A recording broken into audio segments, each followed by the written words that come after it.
The toughest poker players to play against are those who do not give up their equity easily. They get in there and fight hard for every single pot. They're tough to defend against, and if you're not careful, they will run you over if you don't learn how to adjust your strategy accordingly. That's why Brock Wilson, poker coaching coach and one of the top-ranked GPI players in the world, has put together a series of videos for you on defending against aggressive players, which I am thrilled to share with you today. Let's get right to it. Hey, what's up, guys? So talking again about defending against aggressive players. So now we're going to talk about defending against check raises. So let's say you open the hijack, and we're going to stick to the same positions we had. You open the hijack to 2 bigs, and the big blind, who's an aggressive player, defends the big off 30 bigs. So what we'll see is that, a lot of these boards, as we saw, like a king 8 deuce, again, a very good board for us as the opener. We can see bet a lot. We can see bet for a small size because 1 or 1.4 bigs into the 5.5 in the middle, if you see. So just because our opponent just misses a lot. On average, we have them dominated pre-flop. We have more bigger cards that on average, like for every queen 10, jack 10, ace 10, ace 9 we have, they're going to more just have the like jack 9, jack 8, jack 7, 10, 6 suited, ace 4, ace 3. Like all our jack 10s and queen 10s will dominate. They're like jack 6s and jack 5s and queen 3s and all these hands. So we get to see bet a lot. We risk only like 1 big into 5.5 or 1.4 bigs. They're folding something like 43% of the time. There's just not much they can do. They defended the big, got a good price, and it's just a flop that's going to miss a lot of hands like 9-4 diamonds, 7-6 off, queen 5 off, ace 4 offsuit, all these sort of hands, jack, queen 10 of clubs, queen 10 no heart, So what you'll see though is that it's a spot that they fold a lot, but a good aggressive player will find some check raises. So they will raise, and you want to know how to deal with a player who is check raising you a lot. It's often it comes down to a math thing where you need to call a certain amount. Otherwise, they can just raise you with anything. Like if you bet 1.4 bigs into 5.5 and they raise you to 4 bigs or 3 bigs, and they're risking 3 to win the 7 out there. If you fold like 50% or 30, even 40%, they're going to have a really good risk reward and be able to raise you with anything. And, if you want to make sure that you're not giving up the pot too easily, the toughest players to play against are the players who fight for pots because they're not giving up their equity easily. You do have to keep people honest some. And at least here, the nice thing relative to the other spots we talked about when you were out of position is here we're in position. So we can definitely float more in position because we get to see what our opponent does on the turn. Also, we're not going to come back and re-raise that much here, so we can still have all the strong hands when we just flat. So our opponent has to be a little careful.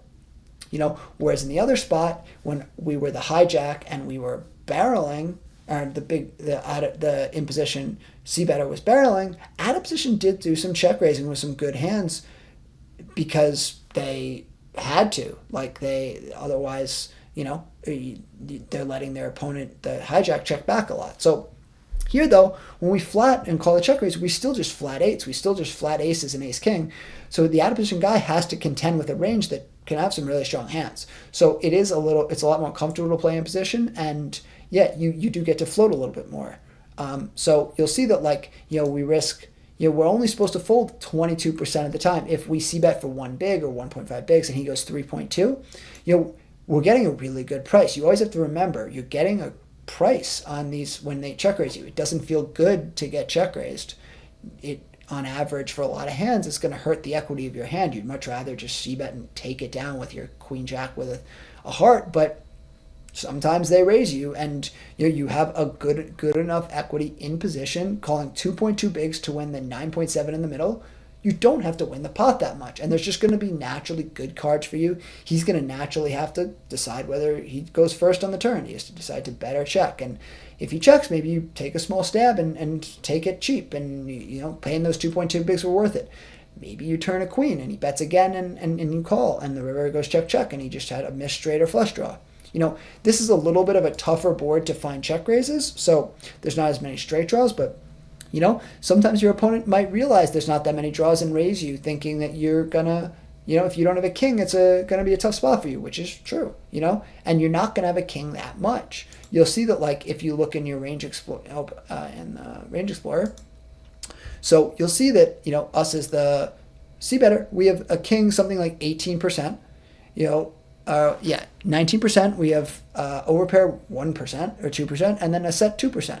So it means that whatever, 23% of our range is just kind of tough. It's going to be in a tough spot. So like we obviously, our opponent can raise us understanding that a lot of our range isn't a king and isn't going to feel that comfortable.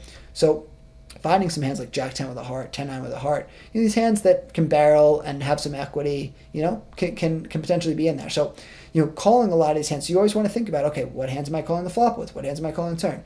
A good rule in a lot of these spots is if you have a backdoor flush draw, you can call, If you have ace jack with a heart, easy call. Jack 10 with a heart, pretty easy call. Having some potential cards to turn a straight or flush draw.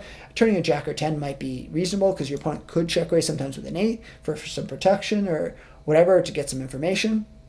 So let's say call. And now let's say the turn, and we call all our pocket pairs, obviously getting a good price. So let's say now the turn's something like a 4.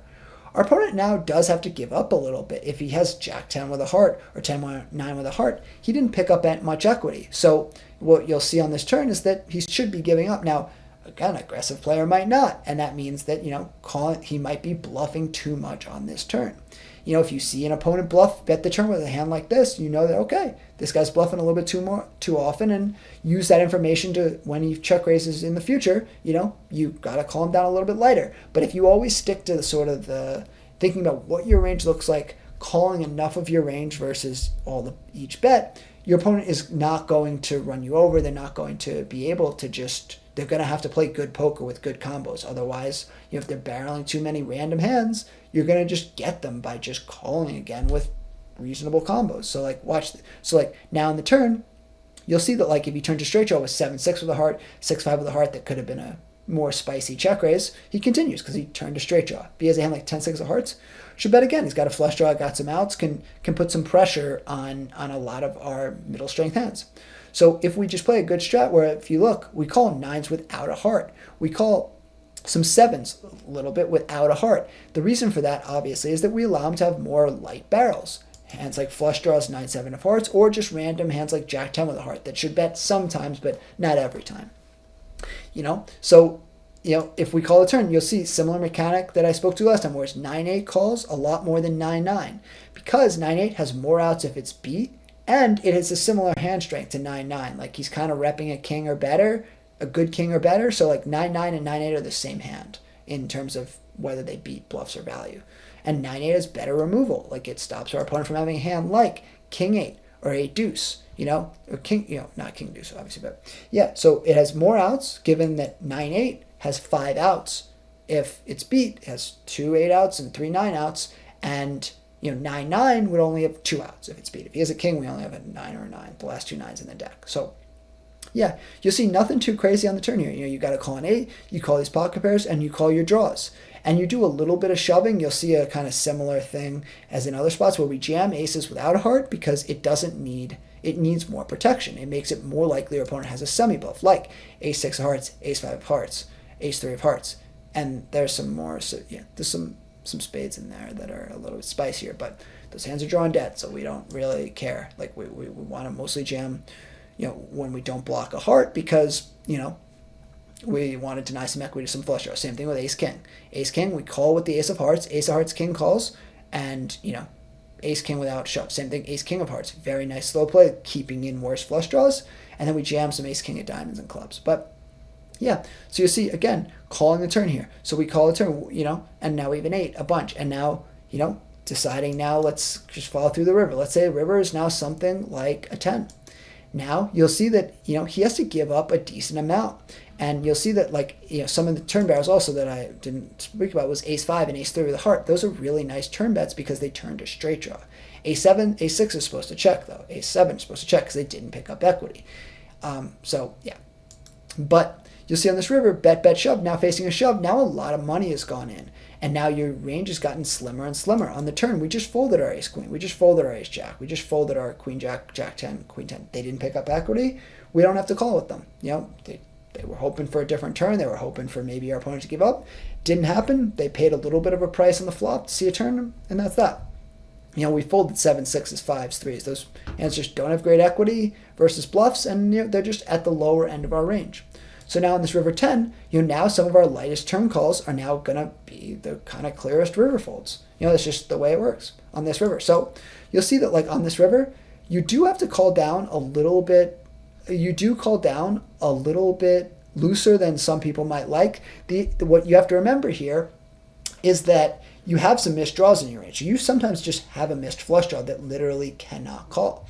Hands like ace queen of hearts, ace jack of hearts, ace 7 of hearts, jack 7 of hearts, jack 9 of hearts, queen jack of hearts, 9 7 of hearts, 7 6, 6 5, 5 4, all hearts. So you do want to remember that sometimes on these rivers, if hearts do break, this is a portion of your range. So when you do actually have a middle strength hand, like a queens or jacks, you do want to think about calling with it, because now that the heart's bricked, it's now a little bit higher end in your range, even though, on the turn, it's much more comfortable to call with queen jack of hearts than it is just jacks, Now in the river, it is just like jacks is obviously a higher end, is in a little bit higher end of your range, just because, you missed some of your flush draws that were nicer continues on the turn, now bricked.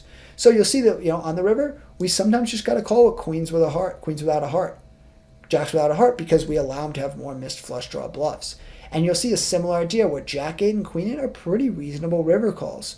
The reason for that, the queens and jacks are nice and the queen 8 and jack 8 are nice, is because we block our opponent's best top pairs. King queen and king jack are very easy bet shoves. Also king 8, easy bet shove. So having a queen and an 8 without a heart is pretty nice to hero the river. It's going to work better than a hand like 9s.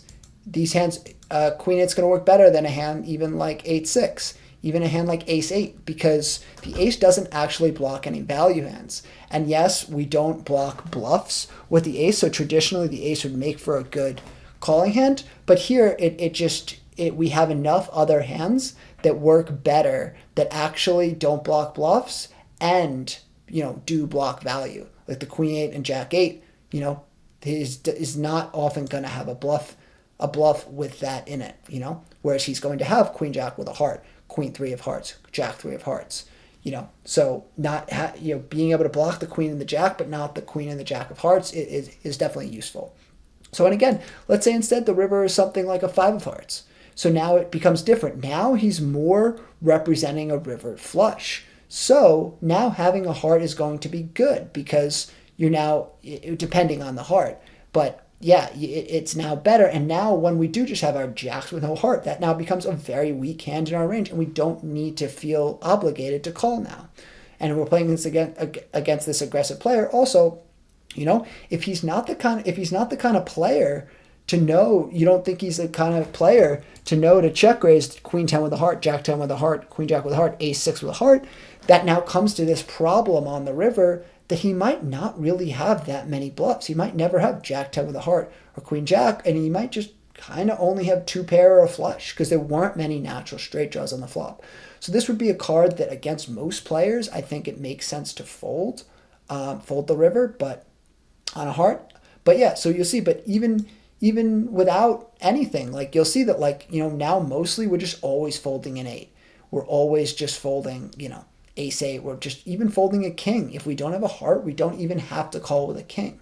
And when I say have to call, I mean that, like, even if he's bluffing with random stuff and you fold this hand, it's not like you're just folding too much. He's not going to be making money off you in the long run bluffing with random cards here, because he's shoving 17 into 26 bigs. King 10 without a heart is just one of your weaker calls. You could easily just have a set of 8s yourself. You could have a set of kings. You could have a set of 4s. You could have king 8. You could have king 4. You could have river 2 pair with king 5. You could have easily just have king jack with a heart, king queen with a heart. You could have ace king with a heart. You could have aces. So these sort of hands. And there is always sort of an interesting effect that occurs where sometimes if you really expect your opponent to be bluffing a lot with a certain card, you don't actually want it. So if you here, you'll see that like ace 5 is like a pretty common river bluff, and ace 3 does make a straight. But let's say instead the river is the 6 of hearts, and these are very common river bluffs, ace 3 and ace 5 with a heart. The ace of hearts actually doesn't become great. You actually would just way prefer the king of hearts. If you look in the lower right-hand corner, you'll see that ace king with the ace of hearts actually folds. And then ace king with the ace of hearts folds, and ace king with the king of hearts calls. Same thing with king 10. You prefer to have the 10 of hearts because sure, you can occasionally have jack 10 with a heart, but it's not as common. So you actually prefer the 10 of hearts sometimes because it'll only block value hands. But again, this is just a spot that you need your opponent to be particularly spicy for me to want our hero here. Just because we can have all the strong hands. We're uncapped here. So if you're ever less capped, it's scarier for your opponent to bluff, and then also it's just easier for you to have good hands to call. So that's how to contend there. Let's say instead, though, we're playing an ace 6 3-2 hearts. So similar idea. We raise the hijack, the big blind calls, and now you'll see that, let's say we play against on the ace 6 3-2 hearts, we get to c-bet a lot for 1.4 bigs. We even get to go a little bit of a larger size, 3.3 bigs, because we do really well in the sport. Like if we have ace king or ace queen, we have a really good hand. So let's say we go 1.4, and we do get check raised. So you'll see here, a hand like a set of sixes makes sense. Some hands like 7-5 with a straight draw, 5-4 with a heart makes some sense. Just some flush draws, jack 7 of hearts. Our opponent is going to raise us here, is supposed to raise us here at some frequency. You might not see an opponent check raise here that much, but if you're playing against an aggressive player, they might know that, this is a spot you do get some raises. There's a lot of hands in our range that don't love facing a raise. Hands just like, we're going to see bet plenty of just like 8, 10, 8, jack 8, jack 7, queen 7, queen 10, jack 10, like all these hands that, can't really stand that much aggression. So we raise to this small size, we have to float some hands like jack 10 with a heart, king jack with a heart, king queen with a heart. And again, it's an annoying spot to call because obviously, our opponent's showing some strength. But remember, we're getting a price. We're calling 25 into 10 bigs. And, it's not that comfortable to call queen high just hoping for kind of runner or, for our opponent to give up or to turn a pair that'll be uncomfortable. But I think it's important to call these spots in position when you're uncapped because, if you don't, your opponents can just check raise and run you over. You make yourself a much easier player to play against. And then also what it does is when you do have your good hand, if they know that you're just going to fold a lot on the flop, they might not check raise and barrel you all the way because, and then you don't make as much with your good hands. Like when you have aces here and they're check raising you light, or you have ace king or a set of sixes, and now that you call the flop and they're like, oh, well, I know this guy would have folded a lot on the flop, and they don't give you your max value, it can be negative in a variety of ways. So let's say you do call navigating turns. So you always want to think about who's the turn better for. Bigger offsuit turns are going to be good for us as the c-better who called the check raise because it doesn't help our opponent. You'll see he checks 63%.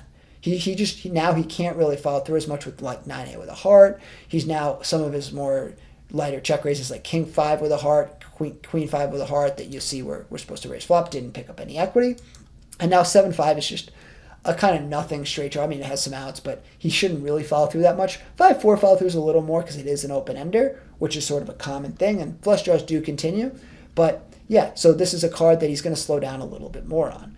And now if it's checked to us and we have our queen jack, we can now bet small a lot, seeing that he's shown weakness, and we can steal it a lot for a cheap price. So going something like 3.3 bigs can work fine, because he's just, we risk 3.3 into 13.3 bigs, and it just wins 44%. Because now a lot of his just lightest raises went into this line, and he's just going to have to fold them. I mean, he could raise again, but, he's going to run into plenty of strong hands because, again, we're completely uncapped. We could have ace 10. We could have ace jack, ace queen. We could have a set of 10s. We could have still just have a set of 6s or 3s on the flop or ace 6. So, or a set of aces. So it'd be a very risky play. And, if he does and you have your queen jack that you floated, great, you just fold. And you'll call him with some other stuff and it's fine. So, yeah. And let's say facing aggression on the turn, though, you want to think about now, how do we face it? How do we deal with facing a double barrel? You'll see that a hand like 5-3 and 4-3 are kind of interesting bet and turn bluffs. Now a hand like a 3 doesn't have much showdown value at all. The check raise was sort of for protection and value, but, on a turn 10, it is now doesn't have a ton of showdown value, and it technically does have some outs. I mean, if you river a 4 or a 3, you have a pretty good hand. So it's kind of like a 5-out sort of disguised bluff here that your opponent could be using. So just something to keep in mind. Again, if you're the check raiser too, it's an interesting idea. So bet 8 bigs, and you'll see now in the turn a similar mechanic will exist where jacks now call without a heart, queens now call without a heart, kings call without a heart to allow your opponent to have more bluffs. Have a bluff like king 7 of hearts, queen 7 of hearts, jack 8 of hearts, jack 7 of hearts, that kind of stuff. So, but now you just fold 9s, 8s, 7s, 5s, 4s. And again, you'll see the mechanic a little bit on the turn where 7-6 is a decent call, much better than 7s. Where you have some outs, you have some outs if you're beat with the 7 and the 6. You have 5 outs instead of just 2. And you now really have a spot where you box some value, like a6, 6s, 6-3, and you beat all the bluffs. So yeah, definitely a spot where we do continue. And if we do turn a 10 with some of our jack 10, it looks like we like to call jack 10 with the 10 of hearts and fold with the jack of hearts. Same idea that the 10 of hearts is fine because it doesn't really block any bluffs. If he turns a 10, like 10, 9 of hearts, he'll check. He has some showdown value. So it's nice to, it's much nicer to have the 10 of hearts than the jack. So yeah. And again, now you'll see some stuff where we actually can jam the turn with some ace jacks without a heart. When we have this little behind, when we're 30 big blinds effective, you'll see in all these spots, you do more shoving on the turns for protection. And given that there are a decent amount of draws here, jamming some ace jacks and ace nines without a heart makes a lot of sense. You'll see in the lower right hand corner, ace 9 calls with a heart and jams without, which is very common. So facing that aggression makes sense. And let's say instead you faced a turn heart. So we saw in the 10, it's a lot of checks. Well, now let's say instead the turn's the 5 of hearts. Now your opponent can be very aggressive. It's just a really good card for him. He's going to have more flush draws on average than us. And you'll see, because he's the one who check raised the flop with a lot of flush draws, sure, we can have a flush draw too and play it the same way.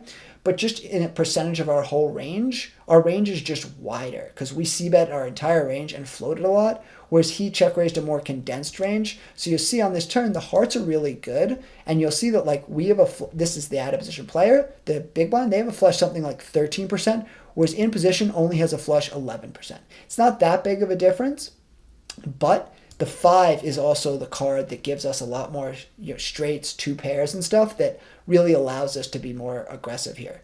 We'll check raise hands like 7-5, 5-4, 4-2, stuff that, let's say 7-5, it didn't necessarily get there, but it picked up a lot more outs. It now can, on top of having a 4, it can now river 7 and 5 and have a pretty good hand. So yeah, that's why we get to be really aggressive here. And now in this turn, facing a bigger size, it's now like you have to think about in the context of your whole range, where does my hand rank? Now, actually, on this turn, we make some bigger folds. We just fold ace-8 of diamonds. We fold ace-8 of ace-9 of clubs. It is an interesting thing. Ace-9, no heart. We mostly fold.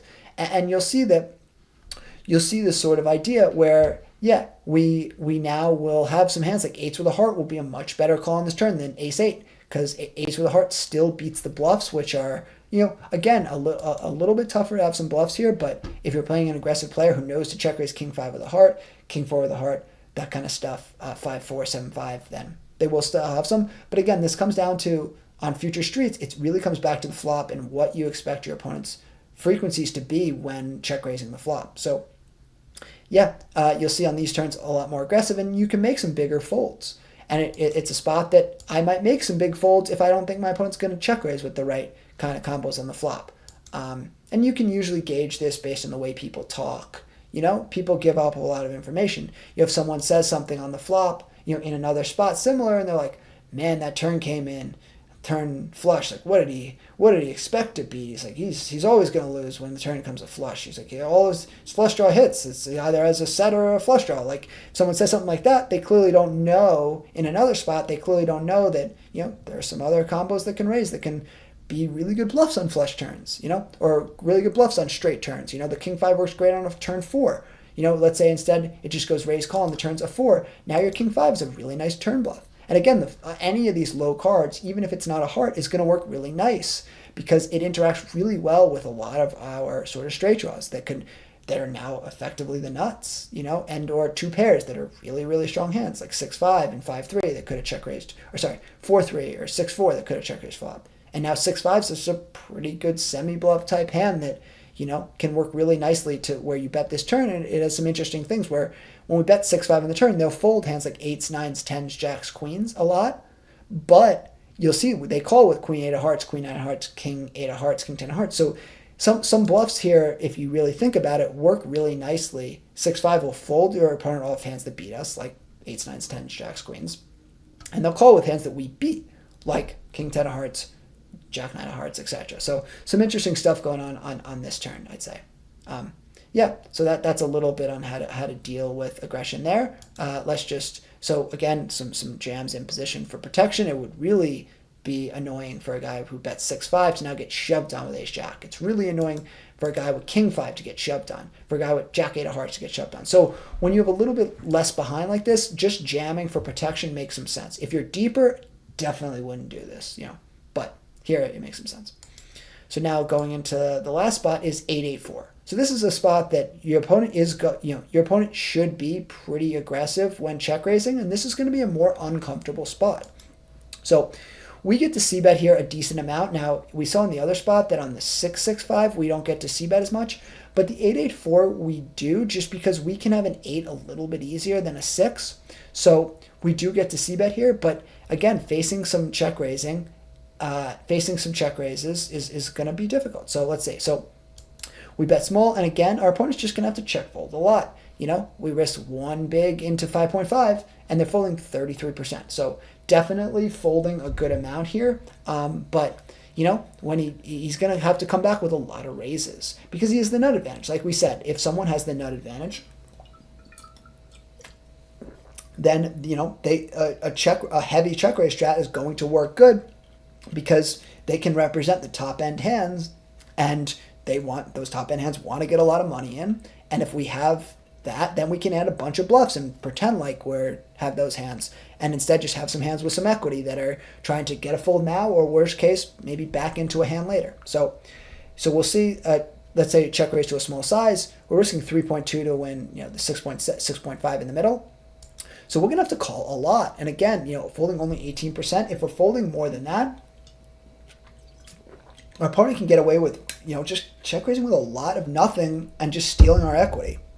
And players that check raise a lot and steal a lot of pots without showing down hands, those are the kind of players that chip up a lot. So like those strategies can work pretty good. And if we're playing against some aggressive players, we can combat that though. If they're check raising with too many hands and we just call the appropriate amount to the check raise, we make it so that, we're actually making money off them. If they're check raising with too many weak hands, some jack 6, maybe jack 6 with only the 6 of spades and queen 10, queen 9 even without a spade. We're now making their strategy one that is going to be losing money, and we're going to be making that money. So, defending against this makes it so that if they do check raise with something like random, like jack 3 of hearts, trying to rep an 8 but just going way overboard, we're going to make money by just calling these hands. It's going to make their play not profitable. Like if we play like this and they do that check raise, jack 3 of hearts is losing something like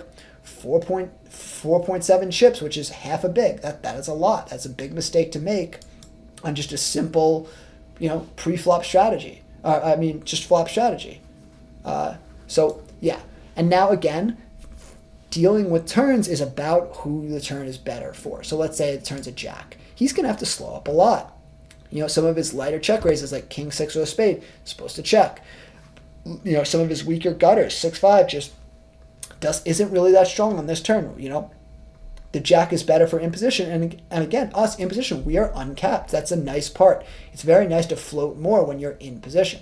So we'll see. 10-9 though picked up some equity. Very reasonable to bet big now. Bet 7.1 bigs into 11, setting up, saying, hey, I got an 8. I'm ready to play for stacks. Now the onus is going to be on us to sort of call enough. So you'll see now in the turn, we still do have to call some ace-queen highs and some ace-king highs. The idea here is just that, he's betting 7 into 12, and our flop range was pretty weak. We just had a lot of overcards. So we can't just fold every time we don't have a pair here. So this is a spot that it's definitely more difficult to deal with aggression in these spots, and that's why your opponent can check raise a lot, because a lot of the times our range is weaker on average, and that's why he can be aggressive, and he's going to be putting the money in for us. because he can't expect us to be that aggressive here. So you'll see a sort of similar idea where, you'll see that ace jack now we jam. I was going to say jam without a spade, more with a spade, but it looks like we kind of jam all suits. But yeah, so we're calling sixes, we're calling some fives and fours, and threes looks to be close. It calls a little bit more without a spade, obviously. But yeah, we're going to have to play tough on this card. Definitely these are spots that aggression is going to be pretty good for our opponent because we have to call pretty light. Because a lot of our range floated the flop, but a lot of it was just not much. So let's say instead the turn was a 6. Now you'll see a lot more aggression. We just saw that he was checking 70% on this turn. Let's say instead the turn's a 6, you'll see that goes down to 6%.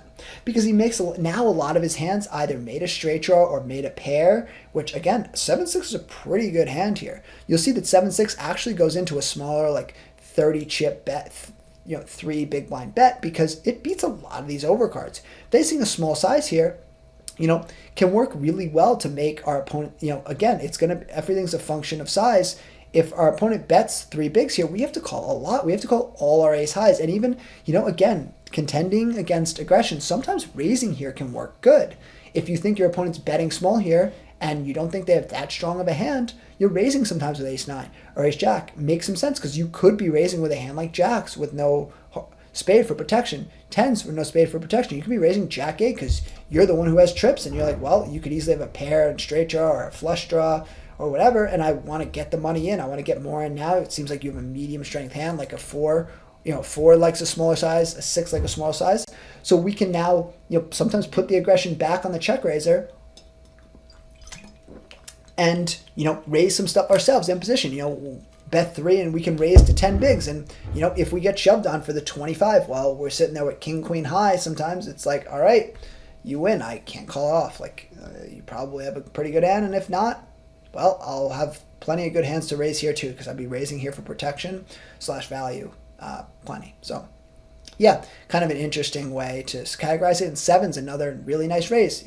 Very strong hand, blocking some of the strongest hands. It's ahead of a 6 and a 4, but it doesn't mind betting and getting your opponent off a hand like queen jack with a spade. Denying a lot of equity to queen 2 of spades or queen 3 of spades or 9-7.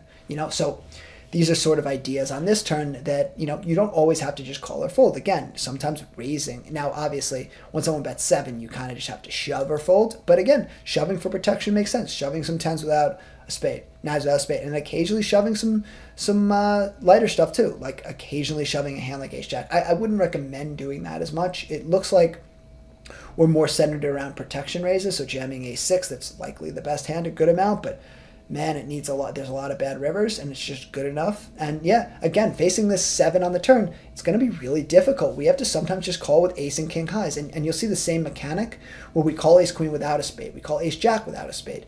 We call ace 10 without a spade. Now, this is a spot that a lot of our range is just overcards, and we can't fold them all. So it's something to keep in mind if we're playing an aggressive player who is going to have enough raises. They're not just going to raise flush and straight draws. If they just raise flush and straight draws, then they're going to just almost always have like a combo draw or a straight or a pair, and I would really fold a lot versus opponents like that. But yeah, so let's say we call again, he bets again and we call. Now here on the river is really where it's possible for your opponents to be bluffing too much. Again, we're talking about it's easy to bluff too much. Let's say the river is a deuce. Now what we'll see is that jack 7 has to give up a lot. King 7 of spades has to almost always give up. King 9 of spades has to give up.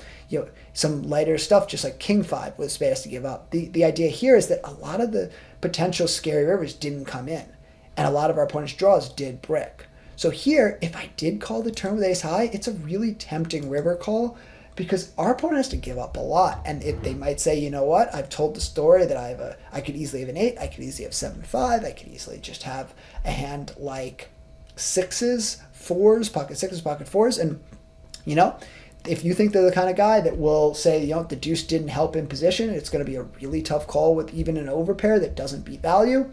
If you think your opponent's the kind of guy to do that, then here on this river is going to go pretty good, I think, because it's the sort of spot where, there's a lot of stuff that miss, so it's really easy for your opponent to just bluff too much and just not have enough value hands. It's hard to have an 8. For example, for every time, for all these sort of 9-8, queen 8, king 8, jack 8, 10-8, there's 2 8s on board. It's kind of hard to have that. So, call on the river, again, you're going to have to call pretty light. It's also something to keep in mind that us as in position, we can sometimes have a misdraw ourselves. 10-7, 10-9 that could have called with some outs. We could just have Jack-9 of spades. We could just have King-7 that turned a straight draw that, floated the flop in position and now turned a straight draw that now can't call the river. So on this river, if we do have ace-high, and he's jamming 17 into 26, we actually do have one of our better hands to get here. So you'll see that, with some of these ace and king highs, we got to call, we have to call more than 50% because he's risking 17 to win 26. So calling 57%, I mean, honestly, ace king is a pretty decent hand here when if we had some hands on the turn, we could have just jammed some of our over pairs on the turn for protection. So when we get here, if we're playing against a good aggressive opponent who might be aware that we could have shoved turn with our good hands, it is a spot where I would be more apt to maybe hero call because he could also just say, you know what, this person in position could have a misdraw. They would have jammed some good hands on the turn maybe, and maybe they just have a stubborn ace high or a hand like that literally can't call, like 9-7 or 10-9 or 10-7. And, maybe they follow through a lot. And if they do, it's going to be easy for them to have way too many bluffs, and it's going to make it so that a hero call is going to go pretty well. So that's kind of the way I'd be thinking about that. Again, let's say the river something like a 9 of spades. This is a card that he can follow through a lot more. He's made more value hands now. Now 10-7 got there. His flush draws got there. On this river, we definitely should not be calling ace high. It's one of our worst hands now. If we did call the turn with 10-7, 10-9, 9-7, those hands all improved. If we called the turn with a hand like, King-5 of spades or King-Queen of spades or Ace-Jack of spades, it improved. On this river, you'll see that like very occasionally we're hero some of these, but most often, it's now looks like there's some interesting removal strategies where we are kind of, again, a little bit what I talked about, where like we're focusing on not blocking as many bluffs. But yeah, where it looks like we actually prefer to call queens without a spade because our opponent's going to be bluffing a lot. If they do have a bluff, it's often going to be a hand like Queen-7 with a spade, King-7 with a spade. So like because there's not that many bluffs here, it's actually not great to have the spade. Sure, we can occasionally block a flush, but there is some interesting stuff where like, sometimes you prefer to literally have threes with a spade because he's never going to be bluffing with the 3 of spades. He's never going to he doesn't have like Jack-3 offsuit pre to be just betting, running it, or King-3 or occasionally King-3, but looks like King-3 only with the King of spades, not with the 3 of spades. So sometimes there's some interesting removal stuff that sort of happens here. And yeah, so sometimes even calling, ace-6, again, looks like he's not going to be bluffing with ace highs, but yeah, again, just we're now even supposed to fold some over pairs. That's how our range is pretty strong here. We easily could have an 8. We easily could have a full house. We easily could have a straight. We easily could have a flush. And yeah, this is a spot where definitely hero calling. I would be less apt to hero call against someone who you think isn't as spicy on the flop. And I definitely wouldn't feel like this is that attractive of a spot for your opponent, just given that you're uncapped in position. You can have a boat, you can have an 8, you can have a set, a boat, that's a boat, or you can have an overpair, and you can have a flush. So just always keeping stuff in mind, what your range looks like, what bluffs are available for your opponent, and if your opponent will find those bluffs on earlier streets. Those are kind of big ideas that I'd be thinking about in these spots when playing against aggressive players.